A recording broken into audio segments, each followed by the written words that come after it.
जीवन का उद्देश्य आज के स्वाध्याय का विषय है। जीवन का उद्देश्य। इसके लेखक हैं हरित रत्न और अनुवादक हैं यामिनी राम पल्लीवार। तो सबसे पहले तो हम लेखक के बारे में ही थोड़ा सा पढ़ लेते हैं तो हमको समझ में आएगा कि इस बुक के अंदर आखिर है क्या। उद्यमी और आध्यात्मिक मार्गदर्शक, एक परिश्रमी, जिद्दी, व्यवसायी और दार्शनिक, ये इनकी विशेषताएं हैं। परिवार को समर्पित व्यक्ति और दिग्गज समाज सेवी, ये विशेषताएं आमतौर पर अलग अलग व्यक्तियों का बखान करती हैं। हरित रत्न इसका अपवाद है। मतलब वैसे ये विशेषताएं अलग अलग लोगों में होती हैं, लेकिन ये सारी की सारी विशेषताएं हरित रत्न जी के अंदर हैं, क्योंकि इनमें ये सभी गुण समाहित हैं। इनके अलावा भी बहुत कुछ है, मतलब इन गुणों के अलावा भी उनमें बहुत कुछ है। उनका व्यक्तित्व विरोधाभासों से भरा हुआ है, जो अमीर और गरीब, बूढ़े और युवा, शिक्षित और अशिक्षित, अधिकार संपन्न और हाशिए पर पड़े, मतलब जो लोग संपन्न हैं वो और जो संपन्न नहीं है, तथा धार्मिक और नास्तिक लोगों की विविधता भरी दुनिया में सहजता से विचरण करते हैं। सभी के बीच में बिल्कुल आसानी से रह लेते हैं। इन वर्णनों से अलग उनका जीवन मिशन ही उनको परिभाषित करने वाला मापदंड है, और यह है प्रत्येक मनुष्य का आत्मज्ञान प्राप्त करने में मदद करने का मिशन। उनका मिशन जो है, प्रत्येक व्यक्ति आत्मज्ञान को प्राप्त करे। हरित रत्न का जन्म 1976 में बिहार के सीतामढ़ी शहर में हुआ था। यह शहर नेपाल सीमा से सटा हुआ है। कोलकाता में अपनी उच्च शिक्षा पूरी करने के बाद उन्होंने उद्यमिता में अपना करियर शुरू किया। 2 दशकों के दौरान उन्होंने कृषि मंत्रालय में सलाहकार सेवा से लेकर एक विनिर्माण कंपनी और एक फिल्म प्रोडक्ट हाउस तक के व्यवसायों का पोर्टफोलियो तैयार किया। अपने व्यावसायिक कार्यकाल के दौरान हरित रत्न ने अपने व्यक्तित्व के एक नए पहलू की खोज की। यह था दर्शन शास्त्र। चेतना के विकास को लेकर उनके भीतर जुनून था। उन्होंने इसकी बारीकियों का गहन अध्ययन करना शुरू कर दिया। उनकी इस तल्लीनता से एकत्व का दर्शन विकसित हुआ और आध्यात्मिक उत्थान के लिए वननेस नाम से एक फाउंडेशन बनाया। एकत्व एक ऐसी स्थिति है जहां व्यक्ति अपने मूल में ब्रह्मांड के साथ एकत्व हो जाता है, मतलब अपने और ब्रह्मांड में एक एकत्व का भाव उसमें आ जाता है। इस अवस्था में व्यक्ति आवश्यकताओं, मूल्यों और संबंधों जैसी सभी आसक्तियों से मुक्त हो जाता है। इसलिए व्यक्ति कभी कभार नहीं बल्कि निरंतर प्रसन्नता का अनुभव कर सकता है। किसी व्यक्ति के आंतरिक स्व का अधिकतम विकास या आत्मज्ञान ही वननेस का उद्देश्य है। इस दर्शन का मूल यह है कि यह असंतुलित आत्मा से परम चेतना तक की यात्रा का ब्यौरा देता है। इस मार्ग का वर्णन हरित रत्न के मौलिक ग्रंथ युग पुरुष और उसके अंग्रेजी अनुवाद द न्यू यू में किया गया है। यह कोलकाता स्थित संस्थान वननेस की आधारशिला है, जो आत्मा के मार्गदर्शन और आध्यात्मिक एकत्रीकरण के लिए कार्यक्रम आयोजित करती है। वननेस मतलब एकत्व के दर्शन का पालन करके हम सभी जागरूकता से, सचेतनता से उपलब्धि और अपनी आत्मा के केंद्र की यात्रा तक सचेत विकास में प्रगति कर सकते हैं। तो ये उनका एक छोटा सा परिचय है। इसमें उन्होंने क्वेश्चन है और उसको फिर आंसर दिया है, उसके रूप में इस बुक को लिखा है। तो देखते ही हमारे को अपने उद्देश्य में, हमें अपने उद्देश्य तक पहुंचाती है या नहीं। तो उनका पहला है प्रस्तावना में, चेतना क्या है। अधिकतर लोगों का मानना है कि चेतना हमारे आसपास के माहौल के बारे में हमारी जागरूकता की स्थिति को दर्शाती है। अधिक स्पष्ट रूप से कहें तो वास्तविकता को समझने और हमारे आसपास के वातावरण के साथ संबंध बनाने के लिए हमारी समझ का लाभ उठाने की क्षमता की ही चेतना है। तो उन्होंने एक उदाहरण के द्वारा बताया है कि आप धातु के एक टुकड़े या डिस्क को कुछ दूर बनी हुई नाली में फेंकने वाले हैं। मतलब यहाँ वो उदाहरण दे रहे हैं कि आपके पास एक कोई टुकड़ा है डिस्क टाइप का, उसको आप सामने वाली नाली में फेंकने वाले हैं। आप अच्छे से जानते हैं कि यह वस्तु कठोर है। आप यह भी जानते हैं कि अगर कोई व्यक्ति बीच में आ जाए तो इससे उसे चोट लग सकती है। और आप यह भी जानते हैं कि अगर आपने उस व्यक्ति को नुकसान पहुंचाया तो आपको कानूनी कार्यवाही का सामना करना पड़ेगा।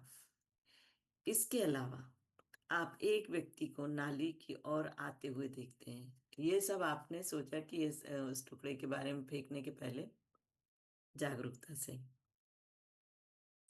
अब आप देख रहे हैं कि कोई व्यक्ति नाली की ओर जा रहा है। आप उस व्यक्ति के वहां से गुजर जाने के का इंतजार करते हैं ताकि वो वहां से निकल जाए और उसे चोट ना लगे, कोई नुकसान ना पहुंचे। आप तय करते हैं कि उस व्यक्ति के वहां से निकलते ही आप डिस्क फेंकेंगे। तो आप पहले से तय कर लेते हैं कि जैसे ही व्यक्ति यहाँ से निकलेगा तो हम डिस्क को फेंक देंगे। आपका मन इस निर्णय पर कैसे पहुंचा? आपने अपने आसपास से मिली जानकारी के आधार पर निष्कर्ष निकाले, फिर उन निष्कर्षों के आधार पर निर्णय लिया।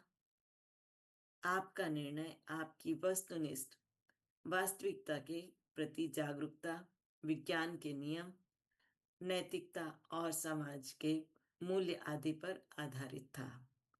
और यह सब आपके भौतिक अवलोकन पर आधारित था। मतलब सब कुछ आपने देखने के बाद आपने सोचा। यह एक समाज में प्रचलित चेतना की अवधारणा है। दुनिया के बारे में तर्क आधारित जानकारी है। हालांकि चेतना का यह दृष्टिकोण बेहद सीमित है। मतलब ये चेतना का जो दृष्टिकोण है बहुत सीमित है कि केवल इसी आधार पर हम चेतना के बारे में नहीं जान सकते। हमारी वास्तविकता केवल उसी तक सीमित है जिसे हम अपनी 5 इंद्रियों, दृष्टि, गंध, ध्वनि, स्पर्श और स्वाद के माध्यम से अनुभव कर सकते हैं। इसलिए जैसा कि आमतौर पर समझा जाता है, चेतना हमारे संवेदी अंगों के माध्यम से एकत्रित डाटा तक ही सीमित है। मतलब जो चेतना मतलब ये माना जाता है कि इन इंद्रियों के द्वारा हम जो अनुभव करते हैं वही चेतना है। तो ये एक बहुत सीमित डेटा है। हालांकि ऐसे अन्य इनपुट भी हैं जिन्हें हम अपने आसपास के ऐसे माध्यमों से हासिल करते हैं जो हमारी 5 जैवीय इंद्रियों में शामिल नहीं है। उदाहरण के लिए हम हमारे विवेक या अंतःकरण का उपयोग आंतरिक आवाज को प्रसारित करने के लिए करते हैं, जो हमारी मूल्य प्रणाली का मार्गदर्शन करता है। विवेक हमें मित्रता जैसे असंवेदी डेटा को डिकोड करने और चिंता जैसे चेतावनी संकेत उत्पन्न करने में मदद करता है।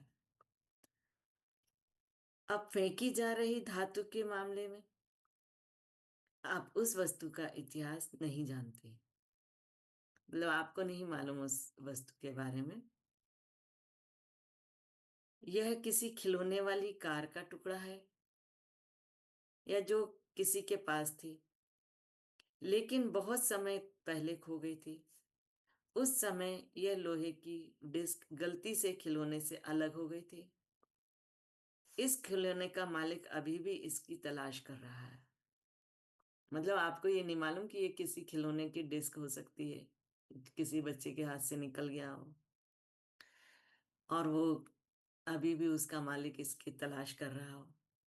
यदि आप उनसे मिले होते तो आप शायद उन्हें डिस्क सौंप देते, क्योंकि आप समझ जाते कि यह खिलौना उनके जीवन की एक अनमोल याद से जुड़ा होगा। बेशक आपको इस बेक स्टोरी के बारे में कोई जानकारी नहीं है। फिर भी जैसे ही आप टुकड़े को नाली में फेंकने वाले होते हैं, एक आवाज आपको ठहरने के लिए कहती है। मतलब आपके अंदर की आवाज के बारे में बता रहे हैं। यह आवाज आपको उस धातु के टुकड़े को पकड़े रहने के लिए कहती है, क्योंकि यह वस्तु किसी के लिए महत्वपूर्ण हो सकती है। अब इससे आपके मस्तिष्क में एक दुविधा पैदा होती है। क्या आपको वास्तविकता का पालन करना चाहिए और डिस्क को फेंक देना चाहिए? क्या आपको अपनी आत्मा का अनुसरण करना चाहिए और इसे अपने पास रख लेना चाहिए? अंततः आप अपनी भीतरी आवाज सुनते हैं। यह मामला चेतना के वास्तविक अर्थ का उदाहरण है। आपको अपने असंवेदी रिसेप्टर्स के माध्यम से आसपास से कुछ जानकारी प्राप्त हुई। यह जानकारी ब्रह्मांड में ऊर्जा को कंपन के रूप में आप तक पहुंचाई गई, जो खिलौने की तलाशने वाले द्वारा उत्सर्जित की गई थी। मतलब ये जो आवाज आई थी, जो व्यक्ति इस खिलौने के इस डिस्क को खोज रहा था, उसका कंपन आप तक पहुंचा और उसकी वजह से आप में ये आया कि नहीं, हमें इसे रखना चाहिए। आपकी आंतरिक आवाज यानी आपकी छठी इंद्री ने इस कंपनों को पकड़ा और दूसरों की चिंता के रूप में आप तक संप्रेषित किया। यह भावना संवेदी जानकारी जितनी ही वास्तविक थी। यह इस बात का प्रमाण है कि चेतना का अर्थ केवल भौतिक दुनिया की जागरूकता नहीं है। यह वस्तुगत और आध्यात्मिक दोनों दुनियाओं की जागरूकता भी है। वस्तुगत और आध्यात्मिक दुनिया अनुभूतियों का क्षेत्र है, धारणाओं का नहीं। यह भावनाओं, विचारों और अनुभवों की दुनिया है। भौतिक दुनिया की तरह यह ऊर्जा से रची हुई है, लेकिन विभिन्न तरीकों से भौतिक दुनिया तक पहुंचा जा सकता है।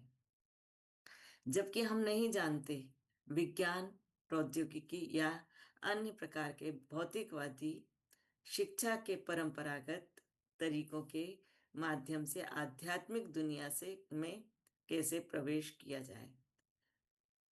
इस दुनिया से जुड़ने का एकमात्र ज्ञात उपाय आध्यात्मिक विकास में सहायक विभिन्न प्रकार के अभ्यास हैं। आध्यात्मिक दुनिया मौजूद है। हम इसे पक्के तौर पर कैसे जान सकते हैं? वास्तव में जानना शब्द गलत है। हम अनुभव करते हैं, इसलिए हम विश्वास करते हैं, इसके बाद हम समझ पाते हैं। चेतना की इस परिभाषा से हम यह निष्कर्ष निकाल सकते हैं कि एक सचेत व्यक्ति वास्तविकता और उससे परे की दुनिया दोनों के बारे में जागरूक होता है। किसी व्यक्ति की चेतना के विकास के 4 चरण होते हैं। पहला चरण होता है सुप्त। ऐसे व्यक्ति वास्तविकता के प्रति जागरूक हैं। वे अपनी भौतिक आवश्यकताओं, लक्ष्यों और प्रतिबंधों के प्रति सचेत हैं। उन्होंने इन उद्देश्यों को पूरा करने के लिए अपना जीवन समर्पित कर दिया है, हालांकि वे आध्यात्मिक क्षेत्र के अस्तित्व से अनभिज्ञ हैं। मतलब सुप्त अवस्था में है, जागरूक है। सेकंड, ये व्यक्ति आध्यात्मिक विषयों के जानकार हैं। इन्होंने यह ज्ञान मीडिया और विश्वसनीय लोगों से प्राप्त किया है, हालांकि वे आंतरिक परिवर्तन की यात्रा पर निकलने के लिए किसी भी तरह से त्याग करना नहीं चाहते। अब आते हैं सचेत। ये व्यक्ति न केवल आध्यात्मिक विषयों के बारे में जानकारी रखते हैं, बल्कि आध्यात्मिक विकास की यात्रा पर निकलने के लिए भी तैयार हैं। अगला है सफल। उन लोगों ने आध्यात्मिक यात्रा पर अटल रहते हुए अपने जीवन में प्रगति की है। इस मार्ग पर चलते हुए उन्होंने यह अपने भीतर कई गुण विकसित किए हैं, निरंतर विकसित हुए हैं और स्वयं को पुनः आविष्कृत की, किया है। ऐसे लोग गहरी संबद्धता की एक स्थायी आंतरिक स्थिति के साथ ब्रह्मांड में मौजूद हैं। तो ये इन्होंने 4 गुण बताए हैं चेतना के विकास के। ये स्वाध्याय को हम यहीं पे रोकते हैं।